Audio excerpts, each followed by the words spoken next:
आज ही Doubtnut app download करें। Doubtnut पर होगा अब आपके सभी मैथ्स, केमिस्ट्री, फिजिक्स और बायोलॉजी डाउट्स का सफाया। बस अपने क्वेश्चन की फोटो खींचो, उसे क्रॉप करो और तुरंत वीडियो सोल्यूशन पाओ।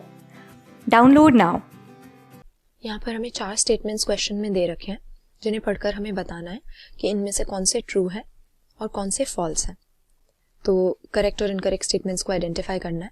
सबसे पहला स्टेटमेंट हमें दिया हुआ है कि जो पिट्यूटरी ग्लैंड है, ये हमारे स्कल में सेलर टर्सिका नाम की एक बोनी कैविटी होती है, उसके अंदर प्रेजेंट होती है। तो पिट्यूटरी ग्लैंड हमारे एंडोक्राइन सिस्टम का एक बहुत ही सिग्निफिकेंट पार्ट होती है, और ये यहाँ पर इसकी पोजीशन के बारे में बिल्कुल सही बात कही हुई है।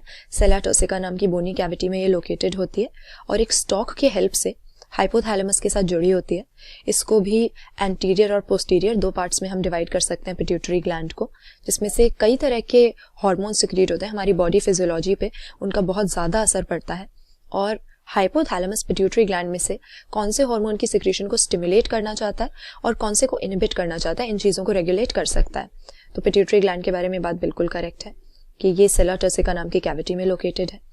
इसके बाद दूसरा स्टेटमेंट हमें दिया हुआ है कि पेनक्रियास सिर्फ एक एंडोक्राइन ग्लैंड है। तो ये बात तो सही है कि पेनक्रियास का हमारे एंडोक्राइन सिस्टम में काफ़ी इंपॉर्टेंट रोल होता है, लेकिन ये केवल एंडोक्राइन ग्लैंड है ऐसा कहना बिल्कुल गलत होगा। ये एंडोक्राइन और एक्सोक्राइन दोनों तरह के फंक्शन कैरी आउट करती है। यही रीज़न है कि पेनक्रियास को हम एक मिक्स्ड ग्लैंड कहते हैं। अब इन दोनों का मतलब क्या है? एंडोक्राइन तो हो गई हमारी डक्टलेस ग्लैंड।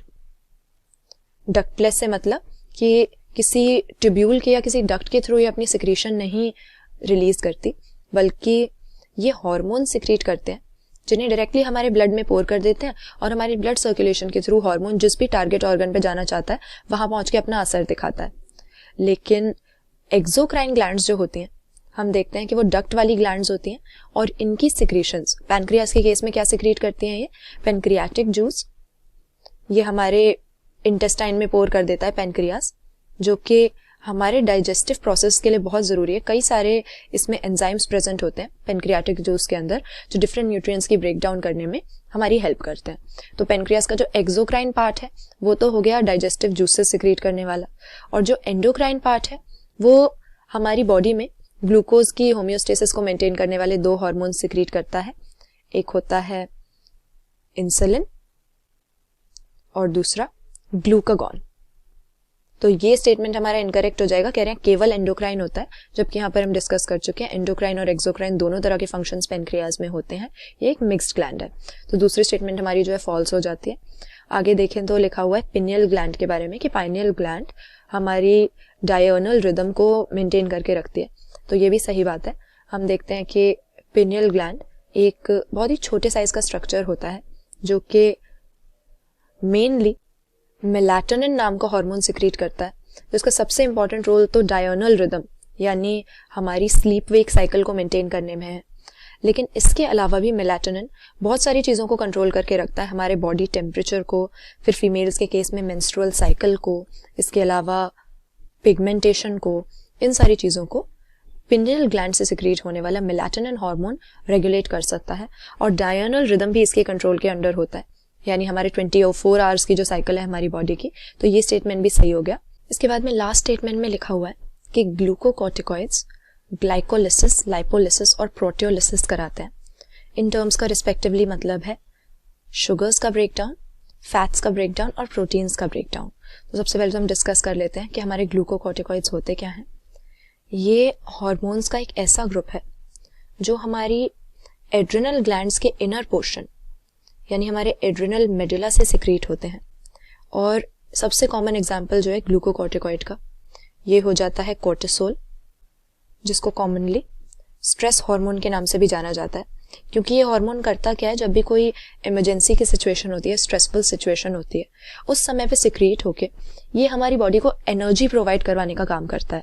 यानी अगर हमारे शरीर में बिल्कुल भी ताकत नहीं है, लेकिन कोई काम है जो हमें करना ही करना है, तो ऐसी सिचुएशन में कोप करने के लिए ग्लूकोकॉर्टिकॉइड्स क्या होते हैं, हमारी बॉडी के मेटाबॉलिज्म कुछ इस तरह से चेंज करते हैं कि कहीं से भी लाके ये हमको एनर्जी देंगे।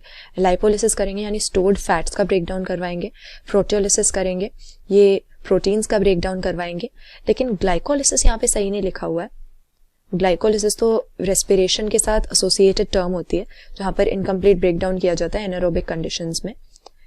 जो ग्लूकोकॉर्टिकॉइड्स हमें एनर्जी प्रोवाइड करने के लिए प्रोसेस कैरी आउट करते हैं, वो होता है ग्लूकोनियोजेनेसिस, यानी किसी नॉन कार्बोहाइड्रेट, किसी नॉन शुगर सबस्ट्रेट को लेकर उसमें कुछ ऐसी मेटाबॉलिक एक्टिविटीज करना कि उससे हमें एनर्जी प्रोवाइड हो सके। इसको ग्लूकोनियोजेनेसिस कहा जाता है। और ग्लूकोकॉर्टिकॉइड्स या मेनली हमारा जो कॉर्टिसोल हार्मोन है, उसका हमारी बॉडी में यही काम है कि लाइपोलिसिस करवा के, प्रोटियोलिसिस करवा के या ग्लूकोनियोजेनेसिस करवा के, मेनली इन तीनों प्रोसेसेस को स्टिमुलेट करके स्ट्रेसफुल सिचुएशन से डील करने में हमारी हेल्प करे। तो ये स्टेटमेंट यहाँ पर हमारा इनकरेक्ट हो जाएगा। क्यों हो जाएगा? क्योंकि ग्लाइकोलिसिस यहाँ पे जो टर्म दिया हुआ है ये सही नहीं है, इसकी जगह ग्लूकोनियोजेनेसिस होना चाहिए था। बाकी लाइपोलिसिस और प्रोटियोलिसिस सही है। तो ये जो हमारे स्टेटमेंट्स हमारे एंडोक्राइन सिस्टम के बारे में दिए हुए हैं, इनमें से हमारे बी और डी इनकरेक्ट हो गए, बाकी ए और सी हमारे ट्रू हैं। तो सही आंसर ऑप्शन ए यहाँ पे हम मार्क कर देंगे। क्लास 6 से 12 से लेके नीट, IIT, JEE मेंस और एडवांस के लेवल तक 10 मिलियन से ज्यादा स्टूडेंट्स का भरोसा। आज ही डाउनलोड करें डाउटनेट ऐप या व्हाट्सएप कीजिए अपने डाउट्स 8400 400 400 पर।